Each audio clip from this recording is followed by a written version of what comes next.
परळीमध्ये भर तहसीलच्या समोर संध्याकाळी 7:30 ते 8च्या दरम्यान एक खून होतो। या घटनेला 15 महिने उलटतात तरीही खुनाचा उलगडा होत नाही। या दरम्यान 4 तपास अधिकारी बदलतात, 2 एसपींची बदली होते।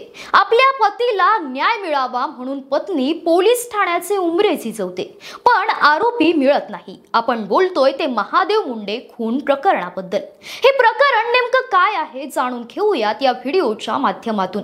नमस्कार, मी रुशाली ठाकूर, आपण पाहताय आवाज लोकशाहीचा। महाराष्ट्रात सध्या संतोष देशमुख प्रकरण चर्चेत आहे। विरोधकांनी हे प्रकरण चांगलंच लावून धरले। मीडियाने हे प्रकरण लावून धरल्याने यात आरोपी असलेल्यांना मोक्का लावलाय। परंतु यानंतर ज्यांच्यावर हे आरोप झाले ते वाल्मिक कराड यांच्यावर आता अनेक प्रकरणांचे आरोप होत आहे। त्यातीलच एक म्हणजे सुरेश धस आणि बाहेर आणलेलं महादेव मुंडे प्रकरण। महादेव दत्तात्रय मुंडे या पिग्मी एजंट दूध व्यावसायिकाचा 21 ऑक्टोबर 2023 च्या रात्री वन विभागाच्या समोरील मोकळ्या जागेत गळ्यावर, चेहऱ्यावर, हातावर धारदार शस्त्राने वार करून हत्या होते। या घटनेला 1.5 वर्ष पूर्ण झालं, मात्र अजूनही महादेव यांचा खून कोणी केला आणि का केला या प्रश्नाचं उत्तर अनुत्तरित आहे। पोलिसांनी परळी शहर पोलीस ठाण्यात या सगळ्या संदर्भात हत्येचा गुन्हा दाखल केला, पण आरोपी कोण हे काही निष्पन्न होत नव्हते। 2-2.5 महिने वाट पाहिल्यानंतर पत्नी ज्ञानेश्वरी मुंडेंनी पोलीस ठाण्याचे उंबरठे झिजवले। मेहुणा सतीश फड यांनी तत्कालीन एसपींकडे या गुन्ह्याचा तपास गुन्हे शाखेकडे वर्ग करावा अशी विनंती केली। मुख्यमंत्री, गृहमंत्री, पोलीस महासंचालक, पोलीस अधीक्षक यांच्याकडे अर्ज केले, मात्र न्याय मिळाला नाही।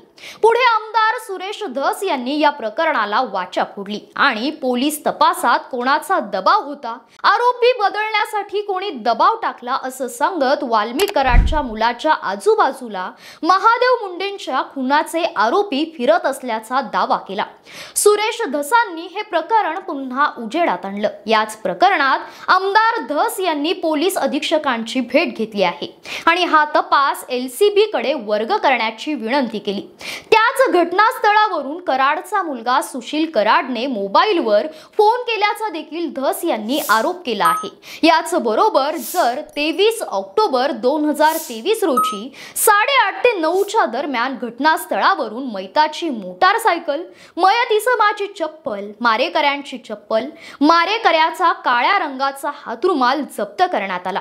मग तिथून बाजूलाच असलेला मयत महादेव मुंडेंचा मृतदेह पोलिसांना का दिसला नाही हा प्रश्न धस यांनी उपस्थित केला। त्यामुळे एकीकडे संतोष देशमुख हत्या प्रकरण गाजत असताना महादेव मुंडे प्रकरण बाहेर आल्यानं एकंदरीत कायदा व सुव्यवस्थेचा प्रश्न ऐरणीवर आला आहे।